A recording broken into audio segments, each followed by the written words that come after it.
Bonjour à tous, bonjour Jean-Louis. Bonjour. Nous revoilà donc pour repartir pour une année de F1. Techniquement, cette année, il n'y aura plus de ravitaillement. Est-ce que peut-être il pourrait y avoir des pannes d'essence parmi les novices, notamment malgré les capacités de réservoir augmentées? Alors tout d'abord, je dois vous dire, Géraldine, je suis content que nous reprenions une petite rubrique. Alors effectivement, il peut y avoir des pannes d'essence, c'est vrai, même si les capacités des réservoirs ont été augmentées forcément puisqu'il n'y a plus de ravitaillement en carburant. C'est vrai que ça peut arriver, mais je crois quand même qu'en Formule 1, on est assez fort pour éviter cela. Je pense que durant les derniers essais, la dernière séance à Barcelone, toutes les équipes ont fait ce qu'on appelle les consommations, c'est-à-dire envoyer une voiture en piste, elle tombe en panne, et là on a la mesure exacte de ce qu'on peut employer comme essence, de ce qu'on doit employer comme essence. Je pense qu'on sera à l'abri de ces surprises. Les F1, Jean-Louis, vont être plus lourdes, environ 100 kg, pilote et carburant compris. Comment les ingénieurs ont-ils travaillé pour répartir au mieux les masses et permettre un pilotage plus aisé aux pilotes? Alors déjà, les F1 plus lourdes, c'est vrai, puisque le minima passe de 605 à 620 kg. Deuxièmement, on a renforcé pas mal d'éléments. Et troisièmement, il faut partir avec le plein d'essence. Et là, il y aura la difficulté de conduite d'une voiture lourde. Mais c'était comme ça auparavant, avant les ravitaillements.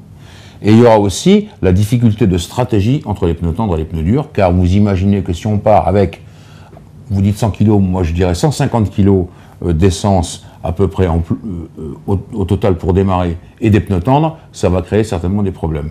Donc la vraie difficulté sera là, calculer bien la bonne répartition des masses. On parlait des pneus, justement, le nombre de trains est réduit, il passe de 14 à 11. Et puis nouveauté également, les pilotes qui participeront à la Super Pole devront partir le lendemain avec les pneus utilisés la veille. Est-ce que finalement les pilotes arrêteront de se battre pendant cette Super Pole pour aller chercher la pole position, ou bien est-ce que finalement ils continueront à se bousculer?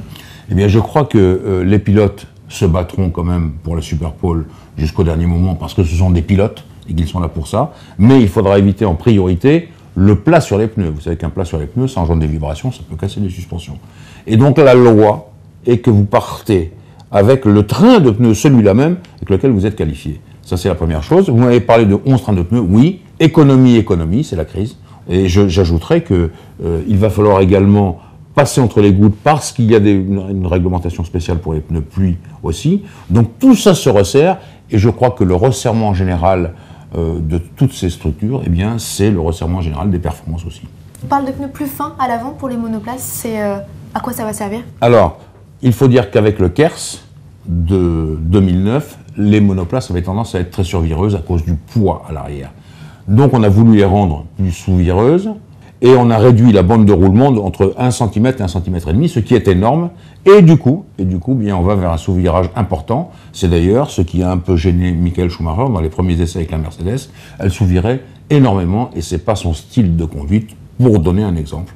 Les pilotes chevronnés, Jean-Louis, s'inquiètent de l'arrivée de 3 nouvelles écuries, rappelons-les, Lotus, Virgin et HRT, et également l'arrivée de 5 pilotes entre guillemets débutants. Est-ce qu'il y a un vrai danger sur la piste? Alors bien sûr qu'il y a du danger. Il y a toujours du danger en Formule 1, et il y a toujours du danger en sport automobile à cause de la vitesse. Maintenant, je vais être obligé de vous rappeler la célèbre phrase de Jean Alesi: quand on est pilote de Formule 1, on n'est pas là pour enfiler des perles.